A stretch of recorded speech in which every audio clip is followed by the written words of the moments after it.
Good morning friends. I hope आप सब अच्छे होंगे। आपका स्वागत है आपके अपने YouTube channel current affairs for exam में। चलिए आज दिनांक 1/12/2024 की प्रश्नावली शुरू करते हैं।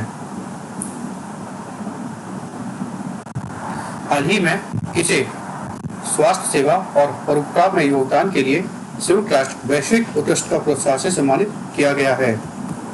Leonardo DiCaprio, Robert De Niro, doctor Basant Goyal, Azim Premji.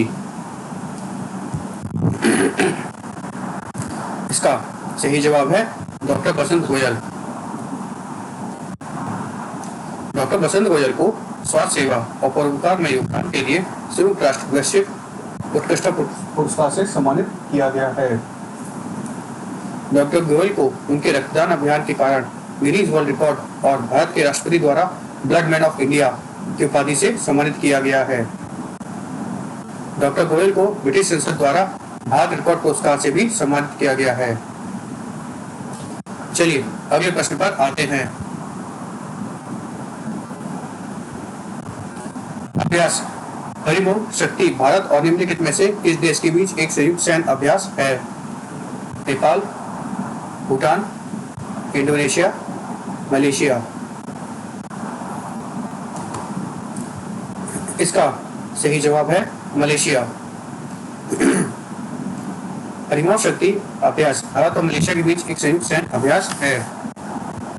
अभ्यास हरिमोह शक्ति भारत और मलेशिया के बीच संयुक्त सैन्य सहयोग का चौथा संस्करण 2024 में संपन्न हुआ। यह मलेशिया के पहांग जिले के बेडांगकन में आयोजित किया गया। चलिए अगले प्रश्न पर आते हैं।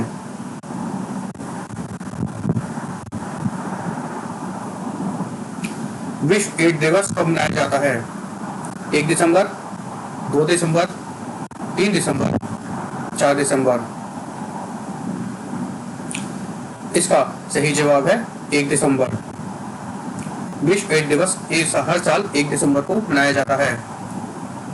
विश्व एड्स दिवस HIV एड्स के बारे में जागरूकता बढ़ाने और HIV से पीड़ित लोगों की सहायता के लिए मनाया जाता है। वर्ष 2024 के लिए विश्व एड्स दिवस का थीम है collective action sustain and accelerate HIV progress. पहला विश्व एड्स दिवस 1988 में मनाया गया था। चलिए अगले प्रश्न पर आते हैं। हाल ही में निम्नलिखित में से किस देश ने आपातकाल की घोषणा की है? दक्षिण कोरिया, जापान, कंबोडिया, लाओस। इसका सही जवाब है दक्षिण कोरिया। हाल ही में दक्षिण कोरिया ने आपातकाल की घोषणा की है। दक्षिण कोरिया में राष्ट्रपति सुक योल ने मार्शल लॉ घोषित कर दिया है।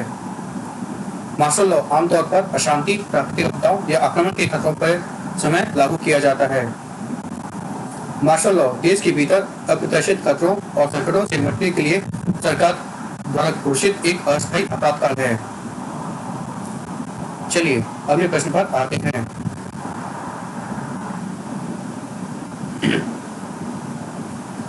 केंद्र सरकार ने स्थानीय कृषि और बागवानी उत्पादकों के लिए बाजार संपर्क बढ़ाने के लिए मिशन अरुण हिमवीर शुरू किया है। उत्तराखंड, उत्तरांचल, हिमाचल प्रदेश, पंजाब, हरियाणा।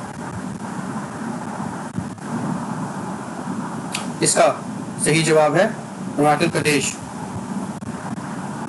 हिमाचल प्रदेश राज्य सरकार ने स्थानीय कृषि और बागवानी उत्पादकों के लिए बाजार संपर्क बढ़ाने के लिए मिशन अरुण हिमवीर शुरू किया है। यह स्थानीय किसानों, स्व सहायता समूहों, किसान उत्पादक संगठनों और सहकारी समितियों के लिए सीधे बाजार तक पहुंच प्रदान करेगा। चलिए अगले प्रश्न पर आते हैं। निम्नलिखित में से कौन सा देश भारत में प्रत्यक्ष विदेशी निवेश अर्थात फॉरेन डायरेक्ट इन्वेस्टमेंट FDI में सबसे बड़ा निवेशक है? मलेशिया, अमेरिका, दक्षिण कोरिया, सिंगापुर। इसका सही जवाब है सिंगापुर। सिंगापुर भारत के लिए एफडीआई का सबसे बड़ा स्रोत है, जिसका अनुमानित 11.77 बिलियन डॉलर का योगदान है। भारत के कुल एफडीआई प्रवाह में सिंगापुर का योगदान 50% है। भारत और सिंगापुर ने 2005 में व्यापक आर्थिक सहयोग समझौता अर्थात comprehensive economic cooperation agreement CECA और 2009 में वस्तुओं के व्यापार में आसियान भारत मुक्त व्यापार समझौता अर्थात Asian India free trade agreement AIFTA के समापन के बाद से आर्थिक और वाणिज्य संबंधों का विस्तार किया है। चलिए अगले प्रश्न पर आते हैं।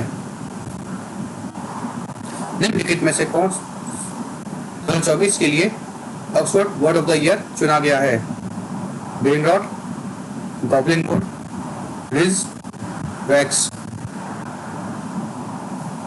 इसका सही जवाब है ब्रेन रॉट। ब्रेन रॉट 2024 के लिए Oxford word of the year चुना गया है। इस खिताब को जीतने वाला शब्द मानसिक स्वास्थ्य पर तुच्छ सोशल मीडिया सामग्री के प्रभाव के बारे में बढ़ती चिंताओं को दर्शाता है। यह शब्द 6 शब्दों की एक छोटी सूची से चुना गया था। विनम्रता, गतिशील, मूल्य निर्धारण, विद्या, रोमांस और ढलान। चलिए अगले प्रश्न पर आते हैं।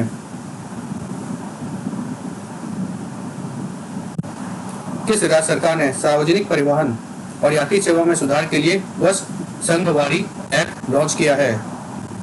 हरियाणा, कर्नाटक, छत्तीसगढ़, गुजरात।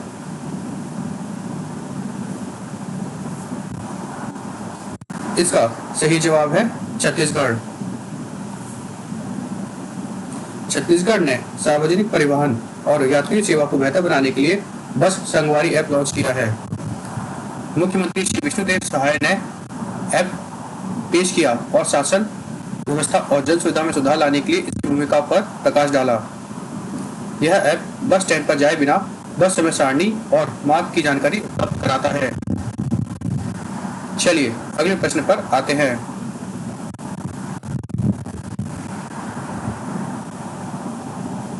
निम्नलिखित में से किस देश को 2025 से 26 के लिए मुख्य संयुक्त राष्ट्र शांति निर्माण आयोग में पुनः चुना गया है?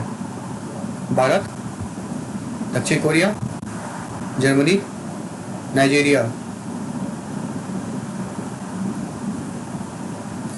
इसका सही जवाब है भारत।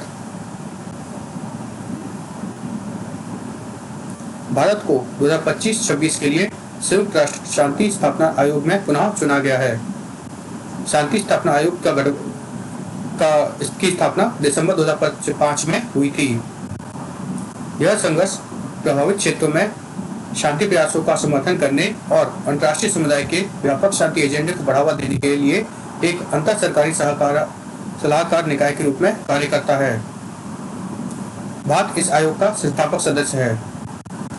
आयोग संयुक्त राष्ट्र महासभा और सुरक्षा परिषद को शांति स्थापना और शांति प्रयासों को बनाए रखने की सलाह देता है।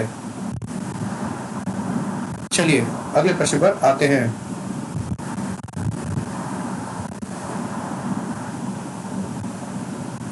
निम्नलिखित में से किसने EPFO के केंद्रीय न्याय बोर्ड अर्थात central board of trustees CBT की 236वीं बैठक की अध्यक्षता की?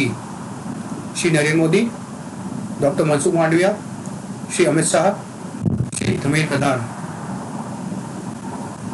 इसका सही जवाब है डॉक्टर मनसुख मांडविया। डॉक्टर मनसुख मांडविया ने EPFO के केंद्रीय न्याय बोर्ड की 236वीं बैठक की अध्यक्षता की। चलिए अगले प्रश्न पर आते हैं। निम्नलिखित में से किसने Aster Guardian Global Nursing Award जीता है? Margaret Helen, Anna Qabale, Maria Victoria Juan. उपरोक्त में से कोई भी नहीं। इसका सही जवाब है Maria Victoria Juan. 2024 Aster Guardian Global Nursing Award Philippines के नर्स मारिया विक्टोरिया जुआन ने हाल ही में जीता है। पुरस्कार समारोह बेंगलुरु में आयोजित किया गया था। चलिए अगले प्रश्न पर आते हैं।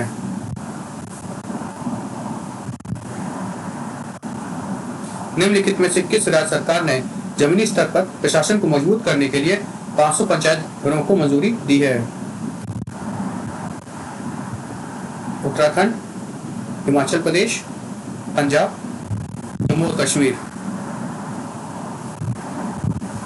इसका सही जवाब है जम्मू और कश्मीर। हाल ही में जम्मू और कश्मीर राज्य सरकार ने जमीनी स्तर पर प्रशासन को मजबूत करने के लिए 500 पंचायत घरों को मंजूरी दी है। चलिए अगले प्रश्न पर आते हैं। निम्नलिखित में से किसने सैयद मोदी अंतर्राष्ट्रीय खिताब जीता है? सुमित रेड्डी, लक्ष्य सेन, सतीश करुणाकर, रोहन कपूर। इसका सही जवाब है लक्ष्य सेन। लक्ष्य सेन ने सैयद मोदी इंटरनेशनल खिताब हाल ही में जीता है। पीवी सिंधु ने 2024 Syed Modi international badminton tournament का खिताब का महिला खिताब जीता है। फ्रेंड्स, आज का सेशन यही समाप्त होता है। आपको हमारा सेशन कैसा लगा कमेंट करके बताइएगा तथा लाइक एवं सब्सक्राइब अवश्य कीजिएगा। धन्यवाद।